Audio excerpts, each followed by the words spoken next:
السلام عليكم ورحمة الله وبركاته. ازيكم يا حبايبي؟ عاملين ايه؟ انا النهارده طالعه لكم لاني بقالي كتير قوي ما صورتش فيديوهات ولا اي حاجه. بس انا النهارده قصدت ان انا اصور لكم فيديو علشان خاطر يعني اولا وحشتوني، ثانيا انا بقالي كتير قوي ما صورتش، وكان عايزه اقول لكم بس يعني ايه السبب ان انا ما بصورش. الحقيقه انا حصل لي حاجات كتير قوي، يعني بقالي فتره كبيره اكتر من مثلا قولوا كده 7 شهور مثلا ولا 8 شهور. حالتي النفسيه وحشه جدا بسبب حاجات حصلت لي خارجه عن ارادتي. مش يعني هو طبعا انا الحسد سبحان الله ربنا ذكر في القرآن وانا مؤمنة بيه، ما بقولش حاجة، وعارفة ان الحسد موجود، وان اكيد ان الواحد اما الحمد لله رب العالمين ربنا يرزقه بنعمة بيبقى محسود ودايما العين عليه ودايما بيحصل له حاجات. بس انا حصل لي حاجات غريبة قوي وانا اساسا يعني مثلا ماشيه بالعربيه بتاعتي في الشارع، لقيت العربيه عندي الكاسيت كده ولعت. جت الكهرباء بتاعت العربيه من جوه ومسكت في بعض، ولعت. والله العظيم زي ما بكلمكم. صرخت ونزلت من العربيه بسرعه، جبت الطفايه وقعدت اطفيها وبتاع، وطبعا خفت اشغلها تاني فاتصلت بالميكانيكي بتاعي، قلت له تعالى الحق بسرعه العربيه بتولع وكده. جه يجري وبص لي قال دي حاجة بسيطة سلك كده. بس طبعا الخضة نفسها أي حد هيبقى مكاني ويشوف اللي حصل لي ده هيتسرع. يعني موقف مش قادرة أقول لكم والله العظيم، حاجة صعبة قوي. بس الحمد لله قدر الله وما شاء فعل. مثلا بص الكوارث اللي عمالة تحصل لي. ماشية في الطريق، بس هقول لكم ليه في الاخر، يعني نحكي لكم الحاجات دي وبعدين هقول لكم ايه اللي حصل. آه انا ايه ماشيه في الشارع، طالعه من جنب النفق بتاع الازهر، جايه كده من ناحيه الحسين، فجايه بقى طالعه من جنب النفق على صلاح سالم كده، ولقيت العربيه سخنت. هي ما كانتش سخنه ولا حاجه، انا اتهيألي كده. فرحت نازله فاتحه الكبوت وببص في العربيه، فلقيت ما فيهاش ميه. يعني هي كانت ناقصه ميه، مش ما فيهاش ناقصه، لان كنت حاطه لها ميه خضراء، كانت محتاجه تتزود. وما انا بقى ايه بذكائي وطيبتي رحت راحه ماسكه فوطه ورحت بفتح الغطا بتاع الميه. انا بقى كنت ايه يعني لابسه عبايه هوريها لكم. يعني كنت اول مره البسها، هي كانت طالعه ترند في السوشيال ميديا وكله عمال يتكلم عليها وبتاع، فانا بعت جبتها اونلاين ولبستها وخرجت بيها. انا خارجه بقى بيها والحمد لله الحمد لله على كل حال. المهم العبايه دي قطيفه، فانا كنت لابسه من تحت بادي ولابسه ستريتش من تحت وكده وعادي، ولابسه فوقيها العبايه وكده تمام. فانا مش عارفه ان انا انا عارفه انها لما الميه بتتفتح بتضرب. فانا ايه قلت لا هي مش هتضرب ولا حاجه، يعني ايه لما افتح مش هتضرب جامد، هي ايه هفتحها سنه تهوي. ما شفت حد عمل كده قبل كده فقلت اما اجرب انا كمان اعمل. ففتحتها سنه، اتاري في القربه بتاعت الميه في فتحه من هنا وفتحه من هنا للتهويه بقى تقريبا او حاجه. فمن كتر الضغط الميه طلعت من الفتحتين وانا مش شايفاها، لان انا بعت ايه وشي ورا الكبوت بتاع العربيه متفتح عمل كده. فانا رحت جايبه وشي ورا الكبوت وبفتح الميه كلها، راح جات لي هنا في المنطقه دي كده، منطقه بطني دي، راحت طبعا حرقت لي الجزء ده كله. وانا مش حاسه لما الميه السخنه سخنه جدا لما جت على العبايه قطيفه وتقيله، على بال ما اتملت ميه ووصلت لتحت كان بقى طبعا الجزء ده اتحرق كله والجلد اتشال. عايزه اقول لكم انا يعني بقيت مستقول الحمد لله يا رب. جريت طبعا، جريت من الخوف واللسعه بتاعت الميه. وسبتها بقى لما يعني اتعودت. ولاد حلال بقى ربنا يجازيهم خير يا رب ويجعله في ميزان حسناتهم. ناس كتير قوي وقفت جري، نزلوا اللي جاب لي ميه واللي فضها واللي ظبط لي الدنيا وزودها واللي قال لي اروح اطلع اوديك حضرتك المستشفى مش عارفه ايه. المهم ربنا اكرمني بناس كويسه، ربنا يصلح حالهم زي ما ساعدوني يعني يقفوا جنبي. المهم وبعدين رحت ايه، على فكره انا كل دوت بيحصل لي انا بحمد ربنا، بس يعني كنت مستغربه عمال يحصل لي حاجات غريبه. مره اقع وانا ماشيه، والله والله والله ربنا يعلم انا بعمل ايه، يعني بقى باللي بيني وبين ربنا ما ينفعش اقوله، بس والله العظيم انا مش وحشه ومش بقصر في حق ربنا. يمكن ده ربنا عاقبني علشان انا في لحظه من اللحظات كده كنت مش عايزه البس طرحه، لاني كان بيجي لي خنقه كده وانا لابساها، بس الحمد لله رب العالمين. كنت بلبس بونيه كده على شعري، بس او ان انا سايب شعري شويه كده. بعد كده قلت قسما بالله ما اقلعها ابدا، وربنا يعيني يا رب وما اقلعهاش ابدا من على شعري. وبعدين كان حاصل لي حاله صعبه قوي، ربنا ما يوري حد، كل واحد اعلم بحاله ونفسيته كانت عامله ازاي، وربنا اكرمني والحمد لله. دي حاجه. الحاجه التانيه ان انا يعني انا بعمل، ربنا سبحانه وتعالى اعلم انا بعمل ايه، والله العظيم مش بخلي على جهد جهد، وبطلع زكاه المال، بطلع زكاه البيت والولاد، بطلع يعني بعمل اطعام، وربنا اعلم بيا. مش لازم انا اعمل بقى زي بعضهم بيطلع على السوشيال ميديا اصلا انا بعمل وبحط وبودي لا لا لا، انا بعمل ومش عايزه حاجه من عند حد ولا محتاجه شكرانيه من حد. انا بعمل لربنا سبحانه وتعالى، هو ربنا ايه اللي يجازيني خير على الفعل دوت. الحمد لله رب العالمين. دي حاجه. الحاجه التانيه بقى ان انا عرفت حاجه، يعني انا عرفت حاجه بالصدفه بصراحه والله، بس انا قلت لازم اطلع اقولها لكم وافيدكم بيها. يعني ربنا سبحانه وتعالى حطها قدامي علشان خاطر اعرفها، واعرف ان ربنا سبحانه وتعالى هو يعني ما بيحب حد بيرزقه وبيصلح حاله، بيبعت له اللي يرشده على الطريق الصح. وان لازم كنت يعني اعرف الحاجات دي. انا مش هكدب عليكم، انا مش شيخه ولا انا وليه ولا لا، انا بقى انا يعني ان انا بقرب من ربنا سبحانه وتعالى عشان ايه، ربنا يكرمنا. فبالصدفه كده انا كنت فاتحه الفيس بتاعي، بشوف كده في حاجات ومش عارفه ايه، فلقيت شيخ سعودي بيقول دعوه. الرسول عليه الصلاه والسلام كان جاله ضيف وما كانش في بيته حاجه، فما طلب من زوجاته عليه افضل الصلاه والسلام، لما طلب من زوجاته ان هم يقدموا حاجه للضيف، قالوا له ما عندناش.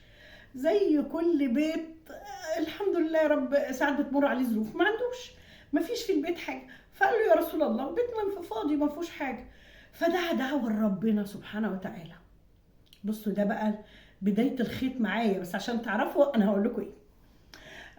فالمهم ايه، ده كان بدايه الخيط اللي انا اعرف منه ان يا جماعه الدعاوي دي ربنا سبحانه وتعالى لما قال ادعوني استجب لكم وانا قريب منكم، وربنا بينزل سبحانه وتعالى على السماء الدنيا في الايام المفترجه وفي كل الايام، ان هو قريب مننا قوي، وان احنا غفلانين عن ان احنا ندعي له. ده انت في ايدك ربنا يصلح لك حالك من الاول للاخر بدعوه ربنا. انا ما كنتش عارفه الكلام دوت، يعني انا كنت عارفه الدعاوي زي اي حد، يا رب اصلح حالي يا رب. لا يا جماعه، ده الدعوه ديت فعلا فعلا بتصلح الحال.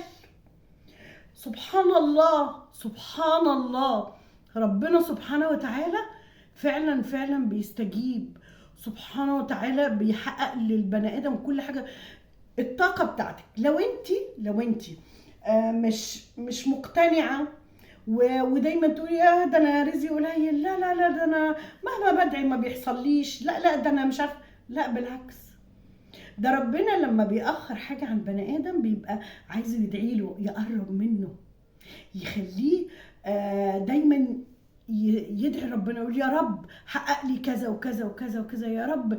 ده حب ربنا ليكي، ان هو وليك برضك لاي مخلوق على وجه الارض ربنا خلقه. ادعوا له يا جماعه، قربوا من ربنا وادعوا، مش تدعي في سرك ولا بعينيكي بس ان انت تقولي يا رب ارزقني ولا يا رب اديني ولا يا رب اعطيني، لا، ده انت ادعي ادعي ادعي يا رب. فارجع لكم بقى تاني للدعوه اللي الرسول عليه الصلاه والسلام قالها، وانا حفظتها عن ظهر قلب، وزودت عليها دعاوي تانية. الدعاوي دي ربنا ما بيردش حد دعا بيها، ما بيردوش.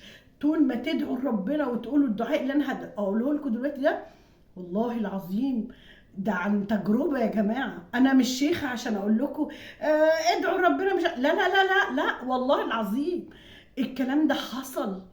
الكلام ده حصل والله والله والله. ربنا سبحانه وتعالى هتلاقيه فتح لك ابواب الرزق على مصراعيها كده. كل ما هتدعي لربنا ما يعديش عليكي وقت الا لما تلاقي ربنا سبحانه وتعالى استجاب. بس التزمي الدعاء طول ما انت قاعده. يعني ادعي بكل اللي انت عاوزاه، ادعي بكل حاجه انت حتى مش مصدقه انها هتحصل. ادعي باللي مستحيل انه يتحقق، ربنا سبحانه وتعالى هيحققه لك. تخيلي والله العظيم. ادعي بالحاجات اللي فكرك ما يجيبهاش. انك عارفه لو يعني لو دعيتي كده وقلتي يا رب ارزقني رزق يعني لم اتوقعه، ظننت انه مستحيل يتحقق، يا رب اديني غنى وملك وجاه، والله العظيم هيديهولك. والله العظيم هيديهولك. يعني بصوا انا رحت حجيت، بس يعني انا كان سني صغير رحت حجيت، كان عندي باين 30 سنه او 27 سنه. انا وولادي برضو ما كانش عندي القناعه بده. يعني انا دعيت في الكعبه دعوه بسم الله ما شاء الله بتجمع كل دعاوي الدنيا في دعوه واحده، اللهم اجعلني مستجاب الدعوه. طبعا كل اللي راح عمل عمره او حج او حاجه عارف انه ليه اول ما يشوف الكعبه قدامه كامله يقول يا رب اي دعوه بقى يدعيها ربنا هيستجابها له، اي دعوه. فانا دعيت دعوه ان ربنا سبحانه وتعالى يحقق لي كل امنياتي في دعوه واحده، كل حاجه. ان انا لو دعيت اي دعوه ربنا سبحانه وتعالى هتتحقق. والله انا قلت له يا رب اجعلني مستجابه الدعوه، وسبحان الله اي دعوه بدعيها ربنا بيحققها لي. الحمد لله يا رب. يا رب اجعلها دايما يا رب، دايما يا رب مقبوله مني يا رب ليك يا رب. يا رب تقبل كل دعواتي يا رب. وبخاف قوي ان انا ازعل من حد وادعي عليه، بس ما بدعيش والله. يعني انا برضو سمعت من شيخ مش فاكره اسمه، بس هو على طول على السوشيال ميديا ان هو مثلا لو حد ظلمك او حد اذاكي او ادعي الدعوه ديت وربنا هيجيب لك حق.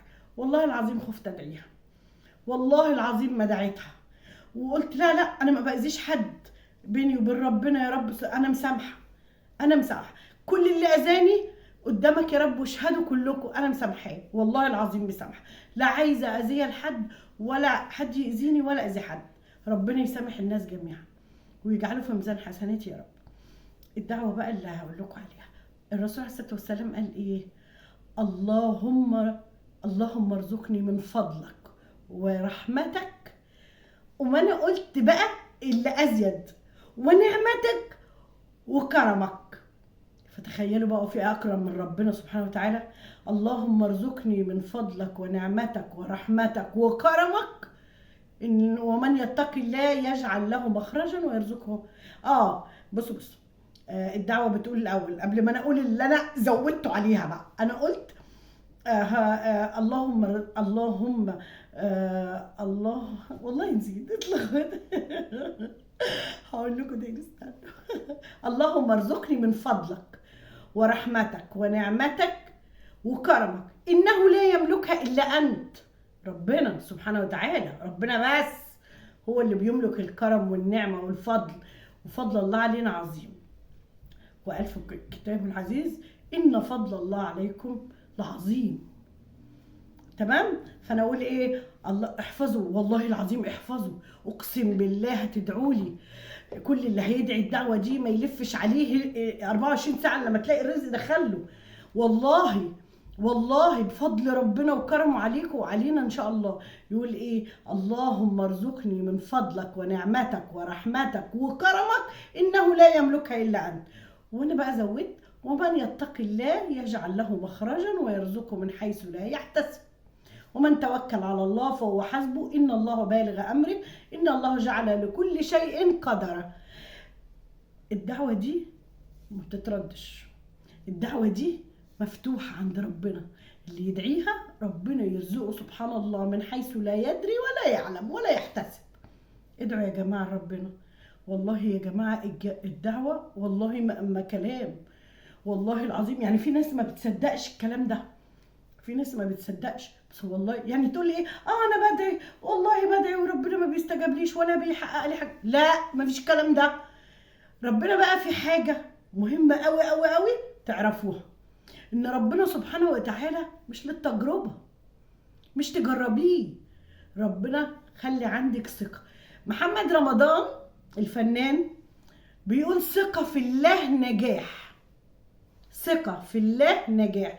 انتوا بقى بتحسبوا الكلمه دي عاديه، الراجل ده بيقول كلمه هي اكتر حاجه تقربه من ربنا سبحانه وتعالى وتحقق له كل امنياته. عشان كده هو بيقول نمبر 1 زي ما بيقول، عشان عارف ان وراه ربنا سبحانه وتعالى ساند ظهره وموقفه على حيله.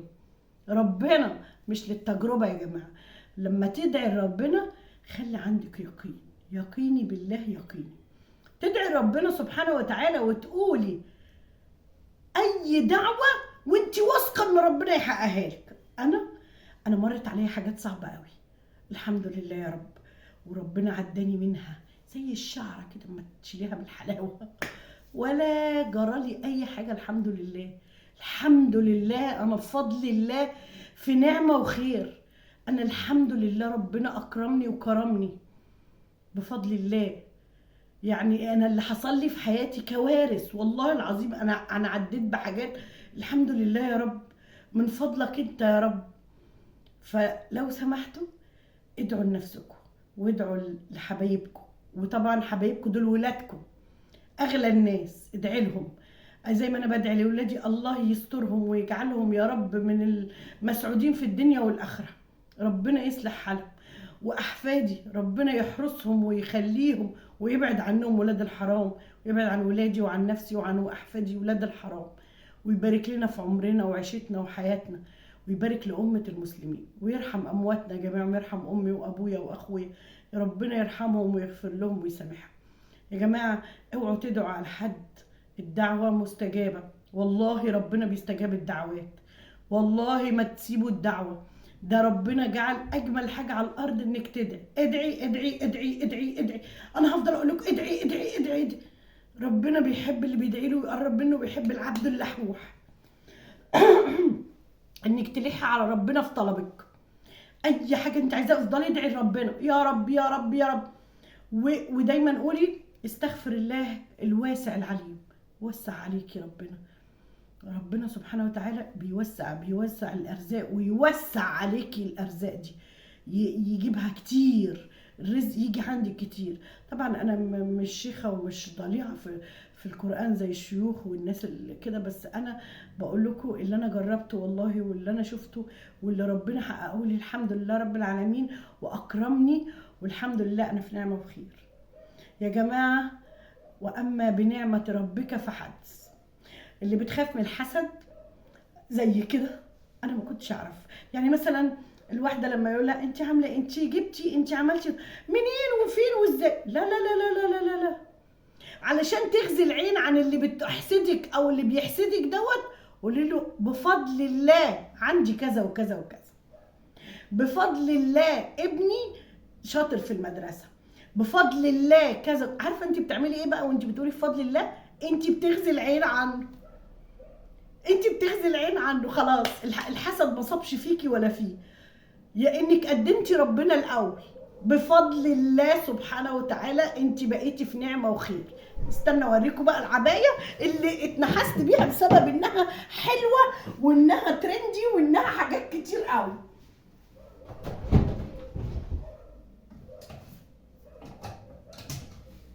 اهو بصوا لبستها هي لطيفه وشكلها جميل، بس عشان قطيفه يعني. بصوا كانت نازله على السوشيال ميديا بقى، كله كان بيتكلموا عليها عشان العبايه حلوه قوي بصراحه ما شاء الله. انا جبتها من على صفحه بس مش عارفه اسمها ايه، نسيتها، انا بنسى الاسامي. فيعني هي خدت العين الحمد لله. يعني وفي حاجات كتير والله انا جبتها، بس هي دي اللي حصل فيها الحادثه بتاعت الميه السخنه. انا بس عايزه اقول لكم كل سنه وانتم طيبين. وخلاص احنا مش هبعد عنكم تاني، وهفضل انزل فيديوهات ان شاء الله. بس والنبي ما تنسوا الدعاء، وانتوا بتدعوا افتكروني وادعوا لي انا واولادي والنبي يا شيخ، والنبي ما تنسي، وحياة حبيبك النبي ما تنسي. انا قلت لكم السر، وقلت لكم فين دلتكم على الطريق اهو. اوعي تسيبي الدعاء. وكمان ده احنا ما شاء الله داخلين على رمضان كمان كام يوم، يعني بقى بركة ربنا علينا من كل ناحية. فتخيلي بقى باب السماء مفتوح لك تدعي الدعاوي الحلوة لأولادك ولنفسك ولصحتك ولعافيتك ولبيتك ولجوزك ولحياتك وكل حاجة. أنا بدعي لبنتي وولادها وجوزها ربنا يصلح حالهم، بدعي لبنتي الصغيرة ربنا يصلح حالها ويستر عرضها يا رب، بدعي لابني ربنا يصلح حاله ويرزقه ويهديه ويعطيه ويحبب طوب الأرض فيه. ادعي لأولادك، ادعي لنفسك ربنا يديك الصحة ويخليكي دايما شمعة منورة لأولادك في البيت. ادعي على قد ما تقدري، ادعي وربنا يبارك لكم في اولادكم. كل سنه وانتم طيبين يا حبايبي، واقول لكم بقى السلام عليكم.